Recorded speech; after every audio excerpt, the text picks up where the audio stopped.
as you're walking in the forest, it's really dark. It's so dark, you can't see your hand in front of your face. The only way you can see the path you're walking on is by looking ahead at the stream of light being shined by your flashlight. All around you, it's pitch dark.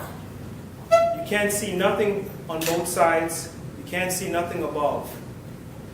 You hear a little bit of a crunch of a leaf coming from one side.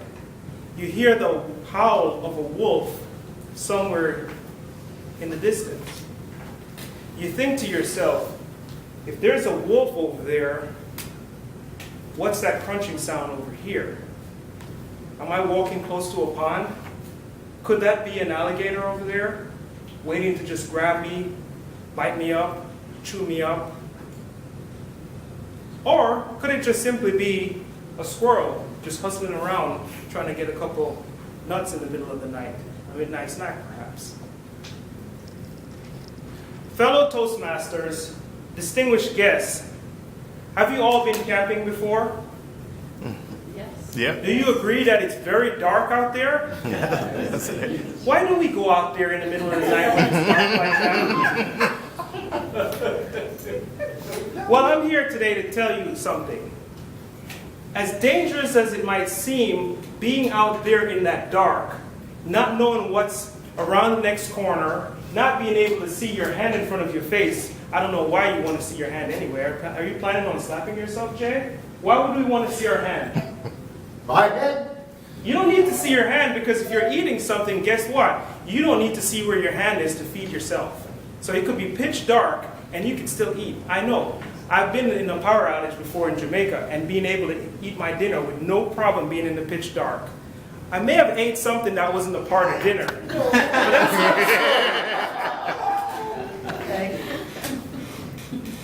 I wanted to share with you the thing that could be more dangerous than anything you could face on this earth is actually above you in that dark night sky.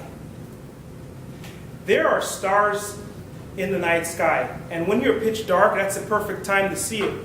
But did you know that those stars are very dangerous? No? I tell you why the stars are very dangerous. Let's take our friendly sun, for example.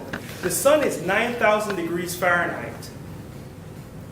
I don't think any of us want to hang out there on vacation. But for some strange reason, because of the distance the sun is from us, we tend to lay out in the sun and try to bask in it and burn our skin. Well, I mean tan our skin.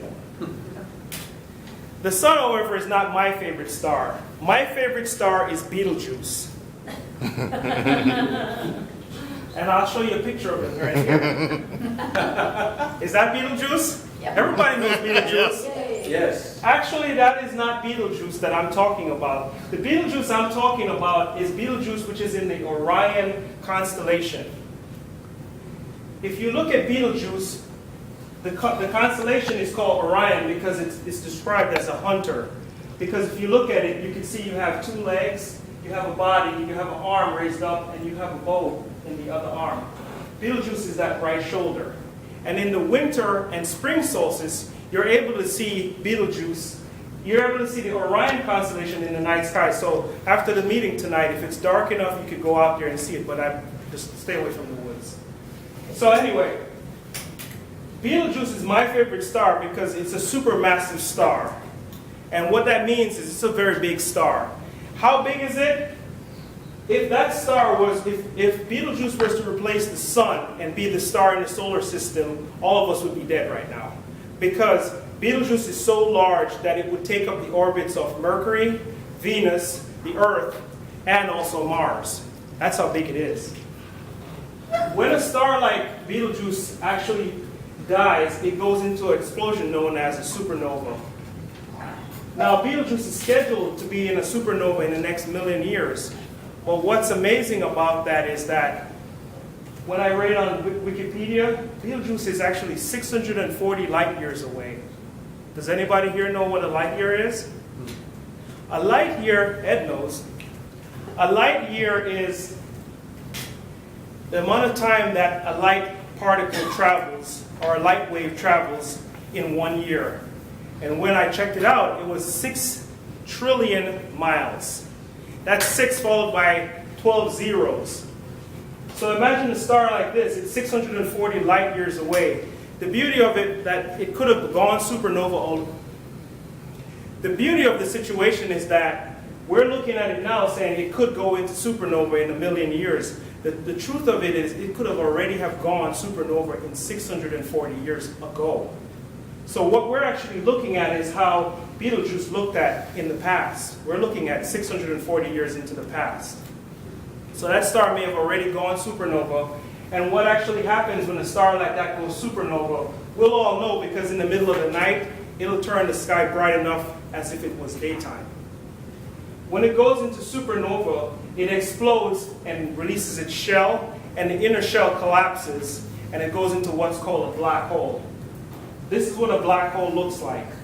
It's a high area of gravity. The gravity is so strong in that area that not even the light rays can escape its force. Anything that goes anywhere close to that black hole will be sucked in. I'm talking about planets. I'm talking about other stars. I'm talking about other galaxies. They will get sucked right in. They will get crushed, stretched, and destroyed. So it sounds like a pretty scary thing, right?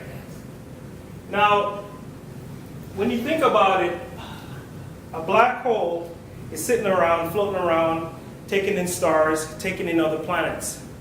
Now, does that gator sound that scary anymore? Not to me. But, so you're thinking about it, you're saying when Betelgeuse does all this magic, it'll be 640 light years away. Who cares? I'm not scared of that. So when you're out there camping, you can be out there in the dark. You can hang out, relax, look up at the stars. It's dark out, perfect time to view all of them. You have nothing to worry about. But guess what? At the center of our Milky Way galaxy sits a black hole. And while we're sitting here, it's there devouring stars and planets. But you have nothing to fear. You know why? Because the only thing you have to fear is fear itself.